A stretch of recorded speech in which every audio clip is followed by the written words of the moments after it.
কুদরতি ভাবে আল্লাহ যেন ডাক দিচ্ছে, বান্দা এই আমি এক কোরআন নাজিল করেছি, 23 বছরে আমার বন্ধুর কাছে তোমাদের জন্য সব কিছু বলে দিয়েছি, একদম সহজও করে দিয়েছি।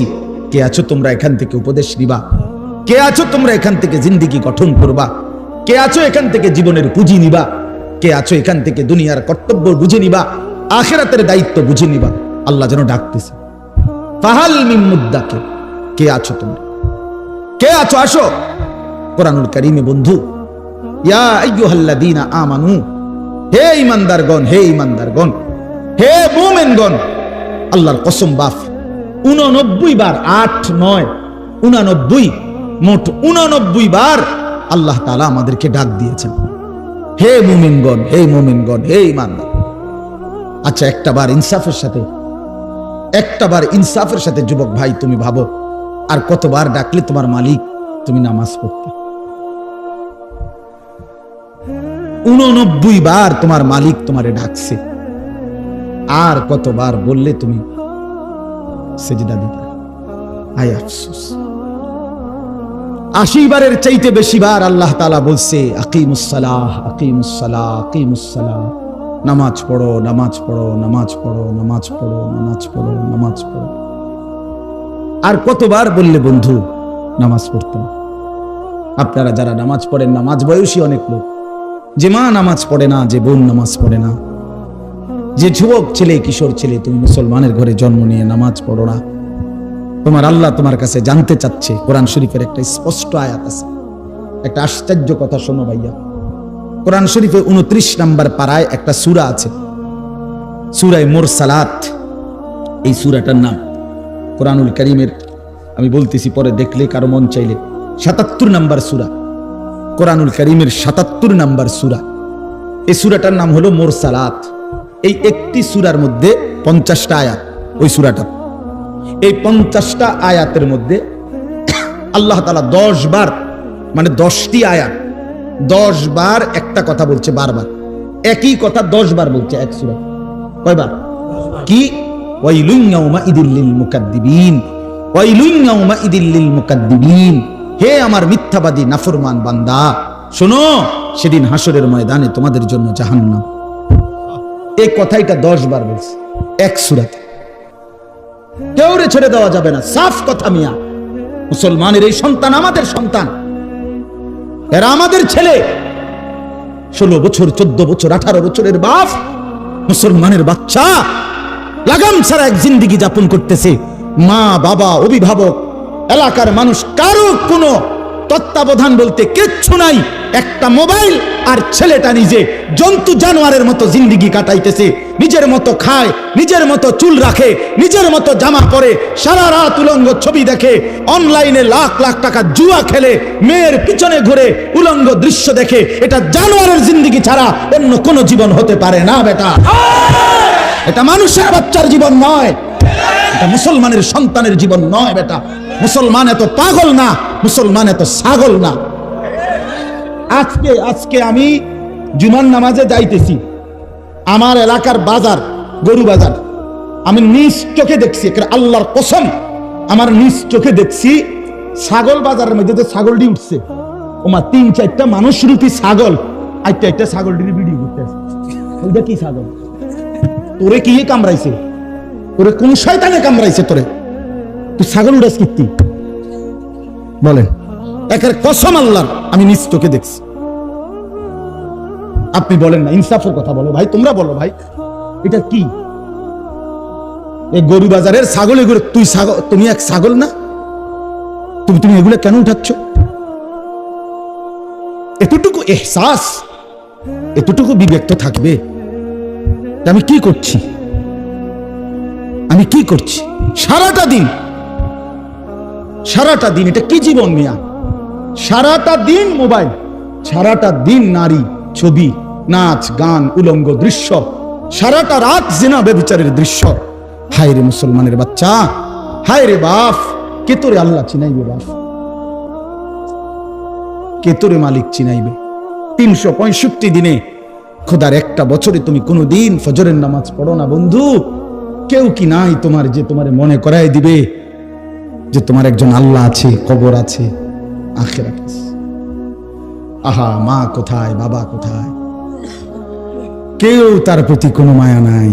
ছেলেটা নষ্ট হয়ে যাইতেছে, চরিত্রহীন হয়ে যাইতেছে, চোখের সামনে একটা সুন্দর জীবন শেষ হয়ে যাচ্ছে, কারো কোনো আফসোস নেই।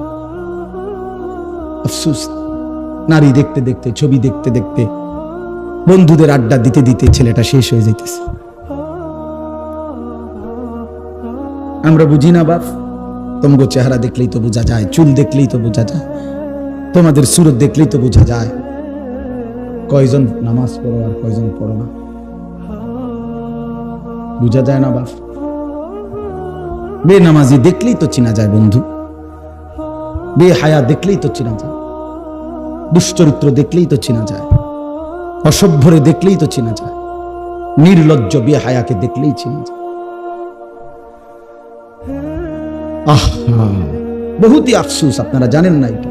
বয়স্ক বাবাদেরকে বলছি, আজ মুসলমানের মা বাপ সবাই ব্যস্ততা হলো খাট পালং সোফা ফার্নিচার, ইট বালু সিমেন্ট টাইলস এই নিয়ে ব্যস্ত। ঘর সাজাচ্ছে, ফার্নিচার বানাইতেছে, আসবাব কিনতেছে, মজার মজার বাজার করতেছে, 10 আইটেমের রান্না হচ্ছে, খাচ্ছে, ফুর্তি করতেছে। বাকি টাইম কেউ, বয়স্ক চাচারা চা দোকানে টেলিভিশন, মা বোনরা ঘরের মধ্যে টেলিভিশন, আর মুসলমানের সন্তান প্রত্যেকে একটা একটা মোবাইল নিয়ে অবসর কাটাইতেছে। খালাস, এরই নাম মুসলমান? এটাই মুসলমানের মহল্লা? এটাই আমাদের জিন্দিগি? এখানেই শেষ আমরা? তো বলতেছিলাম, আল্লাহ তাআলা বলছে, বান্দা ফাবিআইয়ি হাদিসিন বা'দাহু ইউমিনুন। এই কথাটা বলতেছিলাম যে এই সূরা মুরসালাতের মধ্যে আল্লাহ তাআলা 10 বার বলছে, ওয়াইলুন ইয়াউমাইযিল লিল মুকাদ্দিবিন, তোমরা যারা মিথ্যাবাদী নাফরমান পাপী, শোনো তোমাদের জন্য সেদিন জাহান্নাম। এই 10 বার বইলা আমার ভাই, আমি যে কথাটা বলতে চাচ্ছি, প্রিয় সন্তান, আমার ছেলেরা আমার, শোনো বাপ, আল্লাহ তাআলা লাস্ট কথা শেষ করছে, একটা কথা বইলা শেষ, ফাবিআইয়ি হাদিসিন বা'দাহু ইউমিনুন। আল্লাহ বলছে, আমার বান্দা এরপরে আর কেমনে বললে, আর কতবার বললে, আর কোন কথা বললে, আর কোন কিতাব নাজিল করলে তুই আমার বান্দা, তুই আমার কথা শুনতি? আমি বুঝলাম না বান্দা, আর কেমনে বললে বুঝতি? 89 বার ডাক দিয়েও তোর কলিজাটা নরম করতে পারলাম না, 80 বারের চাইতে বেশি বার নামাজের কথা বলেও তোর দিল নরম করতে পারলাম না। এক সূরাতে 10 বার তোকে 50 আয়াতের মধ্যেই 10 বার বলে তোরে জাহান্নামের ভয় লাগাইতে পারলাম না। ফাবিআইয়ি হাদিসিন বা'দাহু ইউমিনুন, এরপরে আর কি বললে বান্দা, আর কেমনে বললে, এই কিতাবের চাইতে আর কোন কিতাব নাজিল করলে তুই আমার কথা মানতি বান্দা? বল না বান্দা, বলো ছেলের, একটা ছেলে বলো বাপ, একজন ছেলে বলো, দোস্ত তোমার মালিক আর কতবার বললে তুমি নামাজ পড়তে? এই কোরআনের চাইতে দামি আর কোন কিতাব নাজিল করলে তুমি নামাজ পড়তা? এর চাইতে উত্তম এত কতবার বললে? আল্লাহর নবী সাল্লাল্লাহু আলাইহি সাল্লাম, আল্লাহর কসম বন্ধু, উম্মতের আমল নামা নবীজি সাল্লাল্লাহু আলাইহি সাল্লাম হাসরের ময়দানে দেখবে, নবীজির সামনেও আমল নামা নবী হাতে নিবে, দেখবে। যখন আমল নামা হাতে নিয়ে দেখবে নবী, পৃষ্ঠার পর পৃষ্ঠা ফজরের নামাজ নাই, 5 ওয়াক্ত নামাজ নাই, হালাল রিজিক বলতে কিছু নাই, 30 বছর সুদের টাকা, ঘুষের টাকা, কিস্তির টাকা, 30 বছর ধরে নাচ গান, নাটক, সিনেমা, ঘরে টেলিভিশন, বাজারে টেলিভিশন, স্ত্রী বেপর্দা, ছেলেটা নামাজ পড়ে না, মেয়েটা পর্দা করে না, নিজে বিড়ি সিগারেটের মধ্যে আসক্ত, কারো নামাজ নাই, বন্দিগি নাই, কোরআনের তিলাওয়াত নাই। এই আমল নামা দেখে আল্লাহর কসম নবী জিজ্ঞাসা করবে, উম্মত এত বড় বেইজ্জতি তুই আমারে কেমনে করলি? উম্মত আমার সামনে এটা তুই কি দিলি? তুমি কি জানো উম্মত, আমি 23টা বছর টানা তোর জন্য কেঁদেছিলাম উম্মত। আমি এমন কাঁদছি রে উম্মত তোদের জন্য, এশার নামাজের পরে দাঁড়াইছি, ফজরের আজান পর্যন্ত আমি আমার মালিকের কাছে তোদের জন্য, উম্মতের জন্য চোখের পানি ফেলে কাঁদছিলাম। আমার এত চোখের পানি তোর দিল গলাইতে পারলো না। আমি তায়েফের পাথরের আঘাতে আমার পিঠটা চালনির মতো ছিদ্র ছিদ্র হয়ে গেছে রক্তে। আমি বুকে পেটে দুইটা পাথর বাঁধছি ক্ষুধার কষ্টে। আমি উহুদের দান শহীদ করা রক্তে উহুদের ময়দানে পড়েছিলাম বেহুশ হয়ে। আমার ঘরের চুলায় 3 মাস রান্নার জন্য কোনোদিন চুলায় আগুন জ্বলে নাই। আমার এত চোখের পানি, এত রক্ত, এত ক্ষুধার কষ্ট, কিছুই তোর মন গলাইতে পারলো না, তোরে সেজদা দিতে পারলো না। এটা আমার সামনে কি আনলা? আমি এই আমল নামা নিয়ে আল্লাহর সামনে কেমনে দাঁড়াবো? আমি কেমনে বলবো আমার মালিকের কাছে আমি কি সুপারিশ করব? আমি কেমনে বলবো রব্বুল আলামিন এটা আমার শ্রেষ্ঠ নবীর শ্রেষ্ঠ উম্মতের আমল নামা? বল ভাই আমার, তুমিই বলো, তুমিই বলো।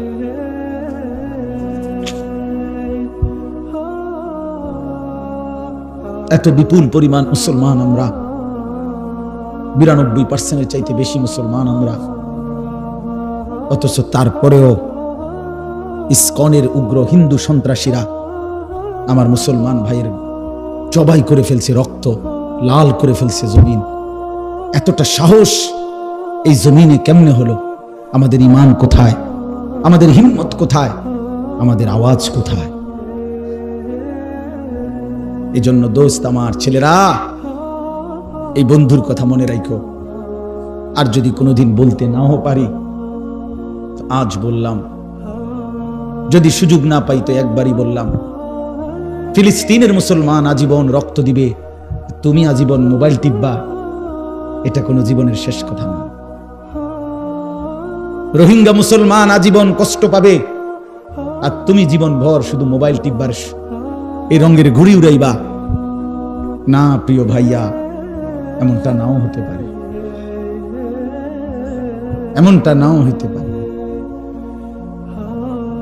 ফিলিস্তিন যদি জমিনের উপরে, তো বাংলাদেশও জমিনের উপর, নাকি বাংলাদেশ আসমানে?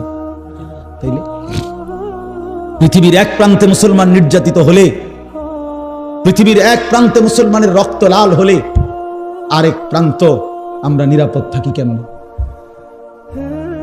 আমরা নিরাপদ আছি কিভাবে ভাইয়া? কিসের উপরে ভর করে? কে তোমাদেরকে আশ্বাস দিল তোমাদের এই অব্যাহত গুনাহ, নারী, ছবি, এই অসৎ আড্ডা, এই মোবাইলের দিন রাতের এই আসক্তি, এক ওয়াক্ত নামাজ না পড়া, কখনো ফজরের নামাজ না পড়া, এটা তোমাদেরকে আগামী দিনে স্বস্তিতে থাকতে দিবে, নিরাপদে জমিনে থাকতে দিবে? এই গ্যারান্টি কে দিল বন্ধু? যুবক বলো ভাইয়া, কিশোর বলো, তরুণ ছেলে বলো। যদি পারতাম তোমার বুকে জড়াইয়া ধরে কতক্ষণ কাঁদতাম যে কেন নামাজ পড়ো না, কেন আল্লাহর সেজদা দাও না। আল্লাহ আমাদেরকে মাফ করে দেন। আমার কথা হলো, আমরা চিল্লাইয়া যাই, যে কয়দিন হায়াত আছে, সুযোগ আছে, বলেই যাই, আল্লাহর কথা বলেই যাই। আল্লাহ তাআলা আমাদের প্রত্যেকের উপরে দয়া করে। ছেলেরা ফিরতে শিখো। রাসূলুল্লাহ সাল্লাল্লাহু আলাইহি সাল্লামের সামনে কেমনে দাঁড়াবে? আপনারা যারা, মাওলানা ইয়াহিয়া বলতেছিল আপনাদেরকে, মাওলানা বহু দরদ করে বলছিল এতক্ষণ, দাড়ি কাটাই চেহারা নিয়ে কিভাবে দাঁড়াবেন? 60 বছরের বৃদ্ধ বাবা বিড়ি সিগারেটের এই দুর্গন্ধওয়ালা মুখ নিয়ে প্রিয় নবী সাল্লাল্লাহু আলাইহি সাল্লামের সামনে কেমনে দাঁড়াবেন? 40 বছরের সুদের টাকা নিয়ে নবীর সামনে কেমনে দাঁড়াবেন? 30 বছরের লাগাতার টেলিভিশন চলছে যেই ঘরে, আপনারা ফ্যামিলির সদস্যরা নবীজির সামনে কেমনে দাঁড়াইবেন? 25 বছর ধরে, 40 বছর ধরে যে বোন কোনোদিন পর্দা করে নাই, সেই বেপর্দা বোন নবীজির সামনে সুপারিশের জন্য কেমনে দাঁড়াবে? কোনোদিন ফজরের নামাজ পড়ে না যে মানুষটা, সে রাসূলুল্লাহ সাল্লাল্লাহু আলাইহি সাল্লামের সামনে কেমনে দাঁড়াবে? সুপারিশ কেমনে চাইবে বলো? দাঁড়াবে কিভাবে? এজন্য আজকে নিয়ত করি যে ইনশাআল্লাহ 5 ওয়াক্ত নামাজ পড়ব ইনশাআল্লাহ। ছেলেরা বলো বাবা, নওজোয়ান সাথী নিয়ত করো বাপ, হিম্মত করো, পারবা ইনশাআল্লাহ। তুমি পারবা, তুমি যুবক পারবা ইনশাআল্লাহ। বাবা ভাই সবাইকে বলি, মা বোন সবাইকে বলি, আল্লাহ তাআলা এই মাহফিল কবুল করেন, আজকের এই ইন্তজাম কবুল করেন। নওজোয়ান ছেলেরা তোমাদের অনেক ধমক দিছি বাপ, তারপরেও দোয়া কইরো, আমিও তোমাদের জন্য দোয়া করি। আল্লাহ তাআলা প্রতিটা ছেলেকে ইমানদার, নেককার, বানায় দেন। আল্লাহ আমাদের প্রতিটা মা বাপকে কবুল করে নেন। আলহামদুলিল্লাহি রাব্বিল আলামিন। আল্লাহুম্মা আনতাস সালাম ওয়া মিনকাস সালাম তাবারাকতা ইয়া যাল জালালি ওয়াল ইকরাম ইয়া আরহামার রাহিমিন ইয়া আরহামার রাহিমিন ইয়া আরহামার রাহিমিন। রব্বানা যালামনা আনফুসানা ওয়া ইল্লাম তাগফির লানা ওয়া তারহামনা লানাকুনান্না মিনাল খাসিরিন। রব্বানা আতিনা ফিদ দুনিয়া হাসানা ওয়া ফিল আখিরাতি হাসানা ওয়া কিনা আযাবান নার। রব্বিরহামহুমা কামা রব্বায়ানি সগীরা। রব্বানা হাব লানা মিন আজওয়াজিনা ওয়া যুররিয়াতিনা কুররাতা আ'য়ুন ওয়াজআলনা লিল মুত্তাকিনা ইমামা। মওলাই করিম আপনি মাফ করে দেন, রব্বে করিম আপনি মাফ করে দেন, মেহেরবান মওলা আপনি মাফ করে দেন। আগামী জিন্দেগি আপনি সুন্দর করে দেন, ঈমান আমলের দৌলত দান করেন। আল্লাহ আগামী জীবনটা কাজে লাগাবার তৌফিক দান করেন। পেছনের গুনার নাফরমানির এই জিন্দেগি আপনি দয়া করে মাফ করে দেন। আল্লাহ আগামী জীবন সুন্দর করে দেন, বাকিটা হায়াত কাজে লাগাবার তৌফিক দান করেন। আপনার গোলামি আপনার বন্দিগি করার তৌফিক দান করেন। আল্লাহ সিজদাওয়ালা কপাল বানিয়ে দেন, মাওলা জিকিরওয়ালা জবান বানিয়ে দেন, কাঁদনেওয়ালা চোখ বানিয়ে দেন, মোহাব্বতওয়ালা দিল বানিয়ে দেন, আপনার গোলামি সুন্নতওয়ালা বন্দিগিওয়ালা জীবন বানিয়ে দেন। আল্লাহ আমাদের সকলকে কবুল আর মনসুর করে নেন। সমস্ত কবরবাসীদেরকে মাফ করে দেন, সমস্ত কবরবাসীদেরকে মাফ করে দেন, সমস্ত কবরবাসীদেরকে মাফ করে দেন। কিয়ামত পর্যন্ত কবরের আযাব মাফ করে দেন, কবরগুলোকে জান্নাতের টুকরা বানিয়ে দেন, আপনার নূরে রহমত দ্বারা ভরপুর করে দেন। আল্লাহ আমরা যারা বেঁচে আছি আমাদেরকে ঈমান আমলের জীবন দান করেন। যুবক ছেলেগুলোকে নামাজি বানিয়ে দেন, নওজোয়ান ছেলেগুলোকে নামাজি বানিয়ে দেন। আল্লাহ আগামীর ইসলামের জন্য এদেরকে কবুল করে নেন, কোরআনের জন্য এদেরকে কবুল করে নেন, ইসলামের জন্য আল্লাহ আপনি কবুল করে নেন। আল্লাহ ইসলামের জন্য জান বিলিয়ে দেওয়ার সৈনিক হিসাবে কবুল করে নেন। আল্লাহ মুসলমানের সন্তানকে ঈমান আমলের দৌলত দান করেন। আমার বাবা চাচা বয়স্কদেরকে আরো বেশি নেক আমলের তৌফিক দান করেন। পর্দার আড়ালের মা বোনদেরকে পর্দা পুশিদা দান করেন। মা ফাতেমা, মা আয়েশা, রাবেয়া বসরিয়ার মতো বানিয়ে দেন। আল্লাহ আজকের এই মাহফিল খানা কবুল করে নেন, মাহফিল খানা কবুল করে নেন, মাহফিল খানা কবুল করে নেন। নওজোয়ানদের এই আয়োজনে আপনি বরকত দান করেন। এলাকার সমস্ত মানুষের ভালোবাসার মাহফিল এটা আপনি কবুল করে নেন। একটা টাকা একটা বিন্দু সহযোগিতা যে করেছে, একটা হাসি দিয়েছে, একটা শব্দ বলে সহযোগিতা করেছে, আল্লাহ এমন প্রত্যেককে উত্তম বিনিময় দান করেন। অসুস্থ বিমারি যারা শিফা করে দেন, প্রত্যেকের কামাই রুজিতে হালাল বরকত দান করেন। হারাম থেকে বাঁচান মাওলা, হারাম থেকে বাঁচান মাওলা। বিবি বাচ্চাকে নেক জীবন দান করেন। ঘরে পরিবারে সকলকে নামাজি বানিয়ে দেন, চরিত্রবান বানিয়ে দেন। আল্লাহ সমস্ত প্রবাসী ভাইদেরকে বাবাদেরকে সহি সালামতে নিরাপদে রাইখেন মাওলা, ঈমান আমলের সাথে রাইখেন। আল্লাহ প্রত্যেককে কবুল আর মনসুর করেন। যার যত নেক মাকসাদ আছে পূরণ করে দেন। আল্লাহ যার যত পেরেশানি আছে দূর করে দেন। আল্লাহ আপনি কবুল করে নেন, আপনি কবুল করে নেন। আমার দেশকে নিরাপদ করে দেন, আমার দেশকে নিরাপদ করে দেন, আমার দেশকে নিরাপদ করে দেন। আল্লাহ আমরা ঈমান নিয়ে বাঁচতে চাই, আমরা কালেমা নিয়ে বাঁচতে চাই, আমরা ইসলাম নিয়ে বাঁচতে চাই, আমরা সেজদা দিয়ে বাঁচতে চাই, আমরা আজান দিয়ে বাঁচতে চাই। আল্লাহ আল্লাহ আপনি দয়া করেন, আপনি রহম করেন। আপনি আমাদেরকে একজন ন্যায়পরায়ণ শাসক দান করেন, একজন ন্যায়পরায়ণ শাসক দান করেন, একজন ইমামে আদেল দান করেন, একজন ইনসাফগার শাসক দান করেন। আর কোন জালেম চাপাইয়া দিয়েন না মাওলা, আর যেন আমরা জুলুমের শিকার না হই মাওলা। আল্লাহ শহীদ সাইফুল ইসলাম আলিফের রক্তে আল্লাহ যে জমিন ভেসেছে, আমরা এই জমিনে কালেমার বিজয় চাই মাওলা, আমরা ইনসানিয়তের বিজয় চাই মাওলা। আল্লাহ সাইফুল ভাইয়ের রক্ত আল্লাহ আপনি কবুল করে নেন, তার খুন আপনি কবুল করে নেন, তার পরিবারকে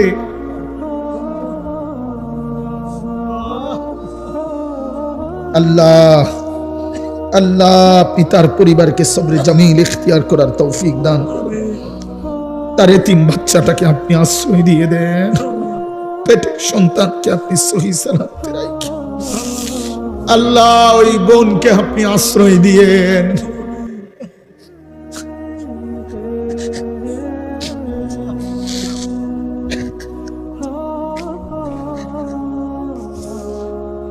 আল্লাহ আল্লাহ ভাই আমার জীবন দিয়ে গেল মাওলা, আল্লাহ আল্লাহ আপনি তাকে শহীদি মরণ দিয়ে জান্নাতের সর্বোচ্চ মাকাম দান করিয়ে আল্লাহ আমাদের প্রতিটা মুসলমানের প্রতিটা মানুষের জান মাল ইজ্জত আবরুর নিরাপত্তা দিয়ে দেন। আল্লাহ আপনি দয়া করেন, আপনি দয়া করেন, আপনি দয়া করেন, আপনি দয়া করেন। সারা পৃথিবীর মজলুম মুসলমানদেরকে রেহাই দিয়ে দেন। গাজা, ফিলিস্তিন, লেবাননের মুসলমানকে বাঁচান মাওলা। আল্লাহ ইসরায়েলের ইহুদি বেঈমানদেরকে ধ্বংস করে দেন। আল্লাহ কালেমার পতাকা বিজয় দান করেন, ফিলিস্তিনের বিজয় দান করেন। আল্লাহ আপনি সবাইকে কবুল আর মনসুর করেন। আল্লাহ আমার শেষ ফরিয়াদ, আমার এই নওজোয়ান সন্তানদেরকে ফিরিয়ে দিয়েন। আমি এটা ভিক্ষা চাইলাম, আমি এটা ভিক্ষা চাই। আমার এই যুবক ছেলেগুলোকে বদলে দিয়েন, আমার সাথীদেরকে, আমার সন্তানদেরকে বদলে দিয়ে।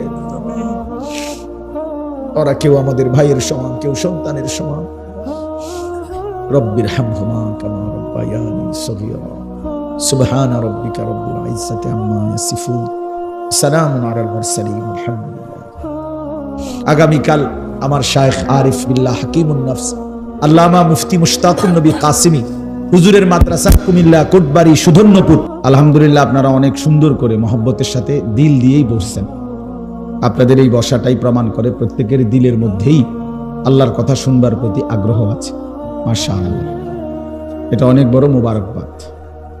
কোরআনুল কারীমের মধ্যে আছে, আল্লাহ তাআলা বলেন, ফাবাশশির ইবাদ আল্লাযীনা ইসতামিউনাল কওলা ফায়াত্তাবিউনা আহসানা। আল্লাহ তাআলা বলেন, হে নবী, আপনি আমার ওই বান্দাদেরকে জান্নাতের সুসংবাদ দিয়ে দেন যারা মনোযোগ দিয়ে কথা শুনে, অতঃপর কোরআন সুন্নাহর অনুসরণ করে।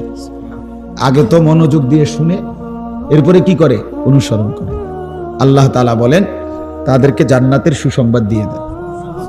এজন্য এটা অনেক বড় একটা আমল। আল্লাহর কথা মনোযোগ দিয়ে, দিল দিয়ে, আন্তরিকতা নিয়ে শুনতে হয়।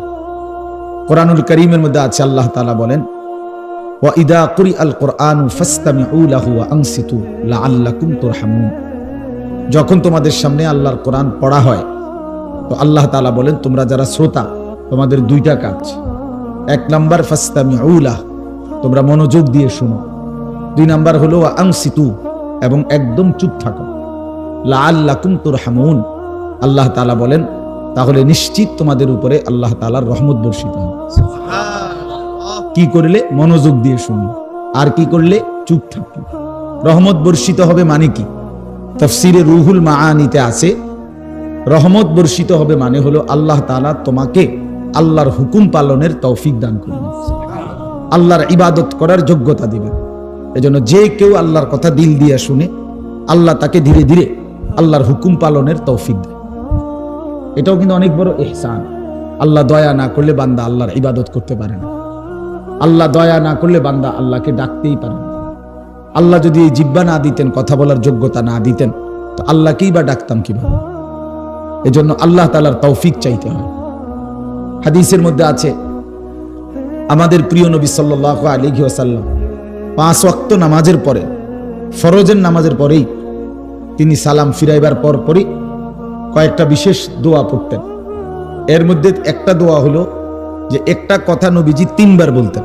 একটা দোয়া, এক দোয়াই 3 বার বলতেন প্রত্যেক নামাজের পর, ফরজের সালাম ফিরাইবার একটু পরেই। সেটা কি? আল্লাহুম্মা আইন্নি আলা যিকরিকা ওয়া শুকরিকা ওয়া হুসনি ইবাদাতিক। আল্লাহ, আপনার জিকির, আপনার কৃতজ্ঞতা এবং আপনার ইবাদত সুন্দরভাবে আদায় করার জন্য আপনি সাহায্য করেন। এই যে গুরুত্বপূর্ণ বিষয়, যে আপনি দয়া করেন যেন আপনার জিকির ভালোভাবে করতে পারেন, আপনি দয়া করেন যেন আপনার শুকর আদায় করতে পারেন, আপনি সাহায্য করেন যেন আপনার ইবাদত সুন্দরভাবে করতে পারেন, সুন্দরভাবে করতে পারেন। শরীরটাই সুস্থ নাই, নামাজ পড়ব সুন্দরভাবে কেন? শরীরটাই পাওটাই ভাঙ্গা, তো সেজদা দিব কিভাবে? তার মানে আল্লাহ তাআলার দয়া, আল্লাহ তাআলার ইহসান, আল্লাহ তাআলার মেহেরবানি ইবাদত আদায়ের জন্য জরুরি। এই দোয়াটা নবীজি 3 বার পড়তেন প্রত্যেক 5 ওয়াক্ত নামাজের পরে, ফরজের পরে।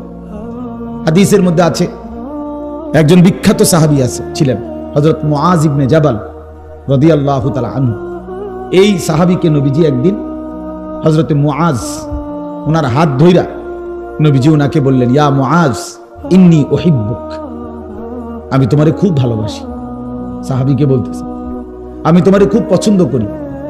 তো এই পছন্দের দাবিতে বলতেছি, তোমারে আমি মহব্বত করে বলতেছি, লা তানসা হাযা দুআ, এই যে দোয়াটা, আল্লাহুম্মা আইন্নি আলা যিকরিকা ওয়া শুকরিকা ওয়া হুসনি ইবাদাতিক, আল্লাহ আপনার জিকির, আপনার শুকর, আপনার ইবাদত ভালোভাবে করার জন্য সাহায্য করেন।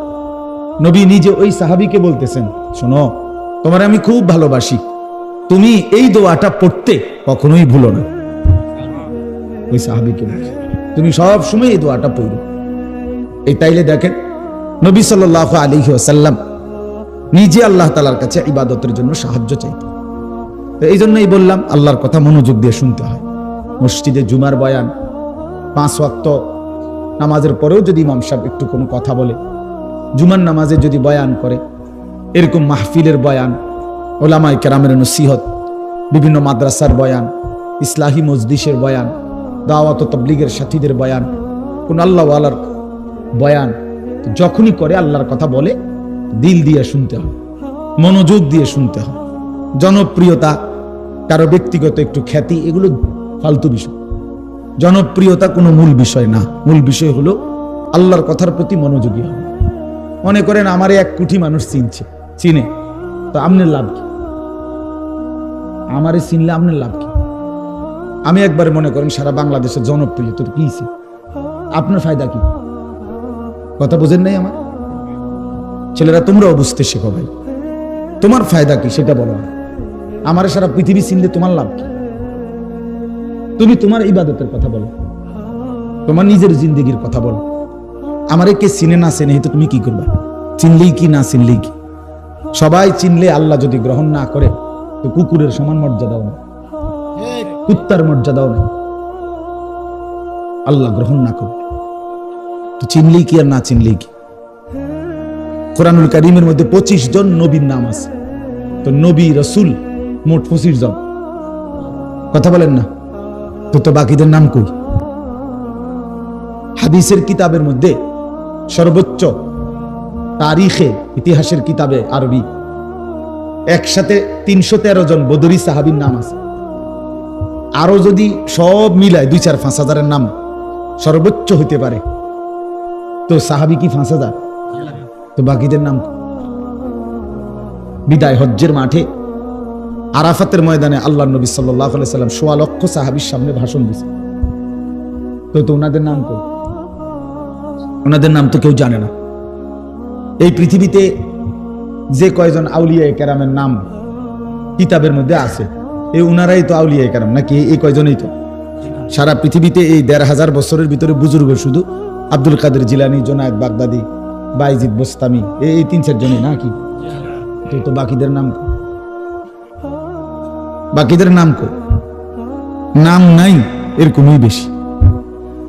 কথা বুঝেন নাই? পৃথিবী জানে না, পৃথিবী চিনে না, এমন মানুষই বেশি, এমন মানুষই বেশি। এই বাংলাদেশে এমন অসংখ্য হাজার হাজার আলেমে দ্বীন আছে, যারা বাহরুল উলুম, যারা ইলমের সাগর, মহাসাগর, কিন্তু বক্তা না। তারা কি না? বক্তা না, ওয়াইজ না, নীরবে নিভৃতে 30 বছর 50 বছর বুখারী শরীফের হাদিস, রাসূলুল্লাহ সাল্লাল্লাহু আলাইহি ওয়াসাল্লামের হাদিস সবকের মধ্যে ছাত্রদেরকে নীরবে পড়াইতেছে। পৃথিবী কেউ চিনে না, হাসরের ময়দানে সবাই দেখবে উনি বাদশাহ, উনি বাদশাহ। এজন্য দোস্ত আমার, বন্ধু আমার, আল্লাহর কথার দিকে মনোযোগী হও, আল্লাহর কথার দিকে মনোযোগী হও, আল্লাহর কথার দিকে মনোযোগী হও। কোরআন শরীফে আছে হযরত মুসা আলাইহিস সালামকে আল্লাহ তাআলা বলছেন, তুর পাহাড়ে প্রথম যেদিন কথা বলে, সেদিন আল্লাহ তাআলা বলছেন, আনা আখতারতুকা ফাসতামি' লিমা ইউহা। মুসা, তোমাকে এখানে কথা বলার জন্য আমি বাছাই করছি, তোমারে আমি পছন্দ করছি। এখন আমি যা ওয়াহি করব, যা বলবো, আমার কথাগুলো ফাসতামি', মনোযোগ দিয়ে শুনো। এজন্য প্রিয় বন্ধু আমার, বাপ আমার, ভাই আমার, নওজোয়ান সাথী, এটা মনে রেখো যে আল্লাহ তাআলা আমাদেরকে বাছাই করে এখানে বসাইছে। আল্লাহ যেন বলতেছেন, বান্দা, আমি একজন মৌলবী পাঠাইছি, ওর থেকে আমার কয়টা কথা শুনো, কথা আমার বন্ধুর, ওই এরা আমি পাঠাইছি, ওর থেকে কিছুটা শোনো। তো এই জন্য আল্লাহর কথার দিকে কি হওয়া, মনোযোগী হওয়া, রাসূলুল্লাহ সাল্লাল্লাহু আলাইহি সাল্লামের কথার দিকে মনোযোগী হওয়া। এতে করে একটু আন্তরিকতা দেখলে, মনোযোগ দেখলে, আগ্রহ দেখলে আল্লাহ তাআলা তার চাইতে এগিয়ে হেদায়েত দিয়ে দেয়। ওয়া ইয়াহদি ইলাইহি মান ইউনিব, আল্লাহ তাআলা বলেন যে আমার দিকে ঝুঁকে আসে আমি আল্লাহ তাআলা তাকে তার চাইতে এগিয়ে হেদায়েত দিয়ে থাকি। বান্দা একটু আসুক, শুধু সে আমার দিকে একটু আগাক, আমি তার চাইতে এগিয়ে তারে আমি আপন করে নেব, তারে আমি কোলে তুলে নেব, লাল্লাহু আশাদ্দু ফারাহান বিতাওবাতি আবদি। নবী সাল্লাল্লাহু আলাইহি সাল্লাম বলেন আল্লাহ তাআলা সবচেয়ে বেশি খুশি হয়, সবচেয়ে বেশি আল্লাহ খুশি হয় বান্দা যখন গুনাহ ছেড়ে দিয়ে আল্লাহর দিকে ফিরে আসে। কদম বাড়াইলেই, গুনাহ ছেড়ে দিলেই, চোখের এক ফোঁটা পানি পড়লেই আল্লাহ ফেরেশতাদেরকে ডাক দিয়া বলে, এই 7 আসমান সাজিয়ে দে, আমার জান্নাত সাজায়া দে। ফেরেশতারা সাজায়া দিয়া বলে, আল্লাহ আসমান কেন সাজাইলেন, জান্নাত কেন সাজাইলেন? রব্বুল আলামিন বলে, আসলাহাল আবদু মাওলাহু, শোনো, এক গোলাম আজকে তার মনিবের সাথে সম্পর্ক ঠিক করে ফেলছে। আমার এক গোলাম আমার থেকে চলে গেছিল রে বহুদিন, ওই আমারে অনেক দিন সেজদা দেয় নাই, অনেক দিন সে আমারে ডাকে নাই, বহুদিন হয় সে হালাল খায় নাই, অনেক দিন আমার নাফরমানি করছিল, আজ সে আমার কাছে ফিরে আসছে। আমার বান্দা তওবা করছে, আমার বান্দা নিজের ভুল বুঝতে পারছে, পেছনের গুনাহ ছেড়ে দিয়েছে, আগামীতে করবে না ওয়াদা দিছে। এই জন্য আমি এই খুশিতে আসমান সাজিয়ে দিলাম, জান্নাত সাজিয়ে দিলাম। এই জন্য বান্দা যখন আল্লাহর দিকে ফিরে আসে, ঝুঁকে আসে, আল্লাহ তাআলা ভীষণ খুশি, ভীষণ খুশি। ইন আতাইতানি লাইলান আতাইতুকা লাইলান ওয়া ইন আতাইতানি নাহারান আতাইতুকা নাহারান। হাদিসে কুদসি এটা। আল্লাহ বলে, বান্দা তুমি যদি গুনাহ নিয়ে মাগফিরাতের জন্য রাত গভীরে আসো, আমি মাগফিরাত নিয়ে, রহমত নিয়ে রাত গভীরেই তোমার কাছে আসো। ওয়া ইন আতাইতানি নাহারান আতাইতুকা নাহারান, তুমি যদি দিনের আলোতে আসো মাফ চাইতে, আমি মাগফিরাত নিয়ে দিনের আলোতেই আসব। তুমি আসবে যখন, আমি আসবো ঠিক তখন, ঠিক তখন আমি আসবই তোমার কাছে, আমি আছি বান্দা। ওয়া নাহনু আকরাবু ইলাইহি মিন হাবলিল ওয়ারিদ, আমি তোমার গর্দানের রগ, যেটা ছিঁড়ে গেলে তোমার মৃত্যু, সেই শাহরগ গর্দানের রগ, এর চাইতেও আমি তোমার কাছে। তুমি একটা ডাক দাও, আমার আরশ আজিম নড়ে উঠবে। ফাইজা সাআলাকা ইবাদি আন্নী ফাইন্নী করিব। আল্লাহ বলে, আমার বান্দা যখন আমার কাছে কিছু চায়, আমারে ডাক দেয়, হাত পাতে, তা আমি আল্লাহ একদম কাছে। উজিবু দাওয়াতাদ দাঈ ইজা দাআনি, বান্দা যখনই ডাক দেয় আমি তখনই তার ডাকে সাড়া দেই, সাড়া দেই। জিন্দেগির সব প্রয়োজন আল্লাহর কাছ থেকেই চাওয়া উচিত। দুর্ভাগ্য এক জাতি আমরা এমন মুসলমান হয়ে গেলাম যারা নিজেদের কোনো প্রয়োজনে আল্লাহর কাছে চাওয়ার অভ্যাস আমাদের নেই। আল্লাহর কাছে চাওয়ার অভ্যাস খুব কম, খুব দোয়া করার মানসিকতাই আপনাদের মধ্যে কম। ও শুধু ড্রাইভার টোকায়, ড্রাইভার মানে হুজুর, হুজুর কেবল হুজুর টোয়া, হুজুর দিয়া দোয়া করানো, হুজুর দিয়া। আরে ভাই, হুজুর দিয়ে দোয়া করানো নিষেধ না, হুজুর দোয়া করবে ঠিক আছে, কিন্তু নিজের আহাজারি, নিজের চোখের পানি, নিজের কান্না, নিজের আরজি নিজেই আল্লাহর কাছে পেশ করা উচিত। বান্দার কাকুতি মিনতি আল্লাহর খুব পছন্দ, আল্লাহর খুব পছন্দ, আল্লাহ তাআলার খুব পছন্দ। হাদিসে আছে বুখারীতে, ফাওয়াল্লাহি লা ইয়ামাল্লাল্লাহু হাত্তা তামাল্লু, নবীজি বলছেন, আল্লাহর কসম উম্মত, তোমরা চাইতে চাইতে আল্লাহর কাছে ক্লান্ত হয়ে যাবে, কিন্তু রব্বে করিম দিতে দিতে একবারও ক্লান্ত হবেন না। সুবহানাল্লাহ, লা ইয়ামাল্লাল্লাহ, তিনি ক্লান্ত হবেন না। তুমি চাও বান্দা, বারবার বলো, বারবার বলো, বারবার বলো। এজন্য বাপ নিজেদের সব প্রয়োজন আল্লাহর কাছে বলবেন। রাসূলুল্লাহ সাল্লাল্লাহু আলাইহি সাল্লাম বলছেন, হাত্তা শিরাকানা আলাইক, তোমার জুতার স্যান্ডেলের যে ফিতা, স্যান্ডেলের ফিতাটাও যদি ছিঁড়ে যায় তাহলে সেটাও তুমি আল্লাহর কাছে বলো। স্যান্ডেলের ফিতাটা ছিঁড়ে গেল, আল্লাহকে জানাও, মাওলা আমার একটা ছোট্ট মুসিবত হয়ে গেছে, আমার ফিতাটা স্যান্ডেলের ছিঁড়ে গেছে। এরে ভাইয়া, এইখানে এটা বুঝবেন না, বাংলাদেশের মাটি তো স্বাভাবিক, এই সময় স্যান্ডেলের ফিতা ছিঁড়ে গেলে তেমন অসুবিধা নেই, কিন্তু আরাফাতের ময়দানে স্যান্ডেলের ফিতাটা ছিঁড়ে গেলে তাইলে টের পাওয়া যাবে স্যান্ডেল কারে কয় আর ফিতা কারে। বুঝেন নাই? হ্যাঁ, মসজিদে হারাম থেকে হোটেলে যাইবার সময় যদি স্যান্ডেল হারায় যায়, তখন বোঝা যায় স্যান্ডেল কত দাম। স্যান্ডেল কত দাম, মনে হবে যেন পায়ের তালুটা পুড়ে গেছে, এত গরম, এত গরম। এই জন্য আল্লাহ তাআলা বান্দার ছোট থেকে ছোট বিষয়ও রাসূলুল্লাহ সাল্লাল্লাহু আলাইহি সাল্লাম সবক দিয়েছেন আল্লাহর কাছে চাইতে। তো ঠিক আছে, আমি মূল কথাটা এটাই বলতে চাইছিলাম যে মনোযোগ চাই, আন্তরিকতা দরকার। এই যে মোবাইলটা আসলে নিষেধ করার মূল কারণ এটা, মানে মোবাইলটা হাতে থাকলে দিল বসেন, মনোযোগ আসেন, এটা আমার অভিজ্ঞতা। অর্থাৎ এটা যতক্ষণ হাতে থাকে রেকর্ডের জন্যই হোক, ভালো, আমার বয়ানই রেকর্ড করুন, কিন্তু এতে ক্ষতি হয়। অর্থাৎ তার দিলের মধ্যে শুধু এটাই থাকে যে মোবাইলে উঠতেছে কিনা, তো এটা তখন আর তার নিজের জন্য অন্তরে আল্লাহর কথা বসে না, দিল জমে না। আরেকটা বড় ক্ষতি হয় কি, বড় ক্ষতি হলো ঠিক বরাবর পিছনে ডানে বামে যারা, তাদেরও নজর ওইটার দিকে পড়ে, তাহলে ওই বেচারারও কি বসে না, দিল বসে না, অনেক ক্ষতি হয়। এই জন্য এইটুকু সময়, 1 ঘন্টা হোক, অল্প সময় হোক, যদি নিজেকে মোবাইল থেকে আলাদা করে আল্লাহর কথা দিল দিয়ে শোনা যায়, এই ছেলেদের মধ্য থেকেই, এই মানুষগুলোর মধ্য থেকেই ধীরে ধীরে আল্লাহ তাআলা অসংখ্য মানুষকে পরিবর্তন করে দিবেন। আল্লাহ তাআলা আপনাদের সবাইকে উত্তমভাবে কবুল করে নেন। সবাই মনোযোগী হইলে ইনশাআল্লাহ বরকত হবে। আল্লাহ আমাদেরকে তৌফিক দান করেন। কোরআনুল কারীমের 30 নম্বর পারা, কোরআনুল কারীমের 102 নম্বর সূরা, সূরাটা ছোট্ট সূরা, 102 নম্বর সূরা, 30 নম্বর পারা, সূরাটার নাম হলো তাকাসুর। এই সূরার আমি তেলাওয়াত করছি।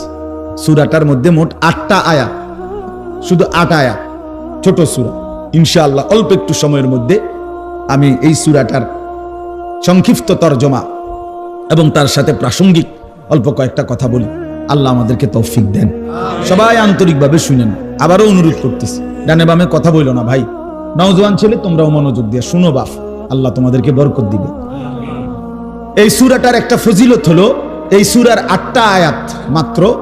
প্রিয় নবী সাল্লাল্লাহু আলাইহি ওয়াসাল্লাম বলছেন, যে ব্যক্তি এই সূরা তাকাসুর একবার তেলাওয়াত করবে, তো আল্লাহ তাআলা তাকে 1000 আয়াত তেলাওয়াত করার সমপরিমাণ সওয়াব দান করবে। তার মানে এই সূরাটা কোরআনুল কারীমের প্রায় 6 ভাগের 1 ভাগ, 1/6, মানে 6 ভাগের 1 ভাগের সমান প্রায় এই সূরায়ে তাকাসুর। এই সূরাটা আল্লাহ তাআলা কেন নাজিল করলেন, একটা ছোট্ট কথা, শানে নুজুল বুঝলে আপনি বুঝবেন কেন নাজিল করলেন।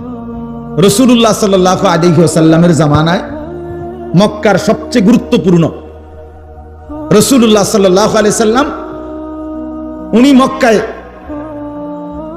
থাকাকালীন মক্কার সবচেয়ে বড় গোত্রের নাম ছিল কুরাইশ। এটা আপনারা জানেন কিনা? নবীজির বংশই হলো কি এই কুরাইশ বংশ। এটা হলো মূল বংশের মূল গোড়া, একটা বড় গোড়া। বাকি এর অধীনে আরো ছোট ছোট গোত্র ছিল, শাখা। কথা বুঝছেন? আমার দাদা ধরেন মূল ছিল আমগো বাড়ি, তো এখন দাদার বাচ্চা ছাড়া 4 জন, মানে আমার দাদার ছেলে, তো এখন ওনাদেরও সংসার বড় হয়ে যাওয়াতে আমার জেডার বাড়িও একটা নামে পরিচিত, আমগো বাড়িও একটা নামে পরিচিত, এমন হয় না? আলগা আলগা হয়ে গেছে এখন বড় ফ্যামিলি। জেডারও মনে করেন 6-7 জন সন্তান, তাদের ছেলে পেলে নাতি নাতনি মিল্লা, তারা এক বাড়ি, আমরা এক বাড়ি, কিন্তু যদিও আমার দাদার বংশ আমরা এরকম আর কি। তো কুরাইশের অনেক শাখা গোত্র ছিল, কুরাইশের অধীনে আবার ছোট ছোট গোত্র। এদের একটা অভ্যাস ছিল, এরা প্রতিনিয়ত অবসর হইলেই তারা নিজেদের মধ্যে তর্ক বিতর্ক করত, নিজেদের অর্থ সম্পদ ক্ষমতা প্রভাব প্রতিপত্তি সন্তান আদি বংশধর কার কদ্দুর বেশি দুনিয়ার ফুটাঙ্গিরি এগুলা নিয়ে মাতব্বরি করত, অহংকার করতে বলতো, হিসাব দিত। হ্যাঁ বেটা আমার চাচা এই, আমার স্বাস্থ্য ভাই একজন ডিসি, একজন এসপি, একজন হেই, আমরা বলে না এরকম মানুষ। অর্থাৎ এই এরা আপনার গর্ব অহংকার করত, সম্পদ নিয়ে বংশধর নিয়ে নিজেদের ক্ষমতা প্রভাব প্রতিপত্তি নিয়ে হিসাব দিত যে আমার এই আমার এই আমার এই। তো আরেক গোত্রের লগে যার লগে তর্ক করতো তারাও বলতো বেটা আমগোই তান আছে, আমগো এই আমগো হেই, তো এগুলা তারাও বলতো। এর মধ্যে এক 2টা গোত্র ছিল, বনু আব্দে মানাফ কুরাইশের একটা শাখা গোত্র, আরেকটা হলো বনু সাহাম, এরাও একটা শাখা গোত্র। এই দুই গোত্রের লোকদের মধ্যে একদিন তুমুল এই নিয়ে তর্ক লাগছে, ভীষণ তর্ক। এই দোনো গোত্রই নিজেদের বংশ গরিমা, অর্থ সম্পদের হিসাব, বিভিন্ন যুদ্ধে এক একজনের এক এক যোদ্ধাদের অবদান এবং নিজেদের শৌর্য বীর্য অহংকার বংশধর এগুলো বলতেছিল, বারবার শুনাইতেছে আর কি। হেরাও কইতেছে বনু সাহাম বনু আব্দে মানাফ, দোনো পক্ষ বলতে বলতে অবস্থা দাঁড়াইছে এই, ওই বনু সাহাম গোত্র যারা, তারা দেখছে যে হিসাবে বনু আব্দে মনাফের সংখ্যা বাইরে গেছে, মানে বেশি হয়ে গেছে। এগো যা যা নাম দাম যা কইছে, যার যেই ক্ষমতা, যার যেই অবস্থা, এতে করে এরা কমে যাইতেছে, হাইরা যাইতেছে। কারা? বনু সাহাম গোত্র। তো এরা করছে কি, তখন এই বনু সাহাম গোত্র যখন দেখতেছে হেরে যাচ্ছে ওদের থেকে, এইবার তারার আর জীবিত লোক যারা, তারার আর হিসাব দিয়া পারতেছে না, মানে হেরার লগে কুলাইতেছে না। তো হেরা বলতেছে দিগাও, কই কবরস্থানে আসো, কই আসো, কবরস্থানে আসো। হ্যাঁ বেটা কবরস্থানে আসো, মরে গেলে কি আমরা মরা গুলোর হিসাব লো। এবার আমার যে চাচা মারা গেছে, আমি কি আসছিল জানো নি বেটা, যেটা কি আসছিল এই গেছে এবার কোথায়, কবরস্থানে গেছে, মানে মরা মানুষ সহ। যে বেচারা মরে গেছে তারও শান্তি নেই। এইবার সে কবরস্থানে তারা মানে দেখাইয়া মৃত মানুষদের হিসাব দিয়া নিজেদের বড়াই করতে শুরু করছে।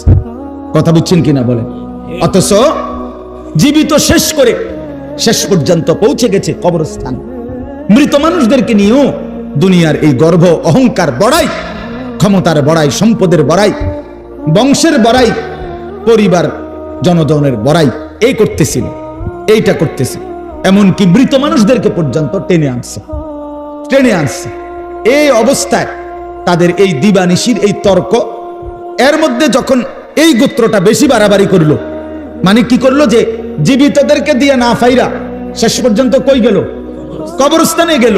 তখন তারা এই প্রেক্ষাপটে আল্লাহ পাক রব্বুল আলামিন তাদের এই আলোচনা, যে হায় মানুষ, তোমরা দুনিয়ার জন্য দুনিয়াতে ডুবে গিয়ে দুনিয়ার অর্থ, বিত্ত, সন্তান, পরিবারের অহংকার করতে করতে শেষ পর্যন্ত কবরে পৌঁছাও হিসাব দিতে শুরু করলা দুনিয়া, অথচ আখিরাতকে ভুলে গেল।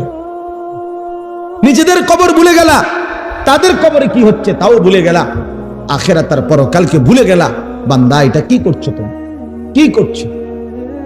এভাবে বুঝি সবাই তোমরা দুনিয়ার মধ্যেই ডুবে গেলা, আখিরাতকে ভুলে গেলা। কামটা কি করতেছো তোমরা? এটা কি কোনো কাজ হইল? এটা কি কোনো কথা হইল বান্দা? এই আল্লাহ তাআলা তখন এই অবস্থার প্রেক্ষাপটে কোরআনুল কারীমের এই সূরাটি আল্লাহ তাআলা নাজিল করেছেন। সূরাটির নাম কি? তাকাসুর। বলেন তো সবাই, 102 নম্বর সূরা। কত নম্বর? 30 নম্বর পারা, 102 নম্বর সূরা। শুনলে ভালো বাপ, আপনি যদি আগের থেকে সিদ্ধান্ত নেন আপনি বুঝতেন না, তো আপনি জীবনেও বুঝতেন না। আর যদি আপনার দিলে থাকে আল্লাহর কথা আমার জন্য বুঝার জন্য, আল্লাহর কসম, আপনি যদি একেবারে গন্ডমূর্খ হন, টিপসই দেন, নামও লিখতে পারেন না, আল্লাহর কসম কোরআন আপনার জন্য সহজ। প্রিয় ভাই, তোমরা যারা স্কুলে পড়ো, কলেজে পড়ো, বন্ধু আমার, তোমাদের যতগুলো বই পড়ছো তার চাইতেও কোরআন সহজ। কোরআন সহজ। কোরআনুল কারীম তোমার বাংলা, অঙ্ক, ইংরেজি, পদার্থ, জীববিজ্ঞান বইয়ের চাইতেও সহজ বুঝার জন্য আল্লাহ তাআলা সহজ করে দিয়েছেন। ওয়ালাকাদ ইয়াসসারনাল কুরআনা লিযিকর ফাহাল মিন মুদ্দাকির। আল্লাহ তাআলা বলে, বান্দা শুনো, আমি অবশ্যই কোরআনকে বুঝার জন্য, শেখার জন্য, পড়ার জন্য, তেলাওয়াতের জন্য, তাফসীরের জন্য, ব্যাখ্যার জন্য, এমনকি আমল করার জন্য আমি আল্লাহ কোরআনুল কারীমকে সহজ করে দিয়েছি। ফাহাল মিন মুদ্দাকির, কে আছো উপদেশ গ্রহণকারী আমার কোরআন থেকে কিছু নিবা? আল্লাহ ডাক, ওহ মালিক যেন ফেরিওয়ালা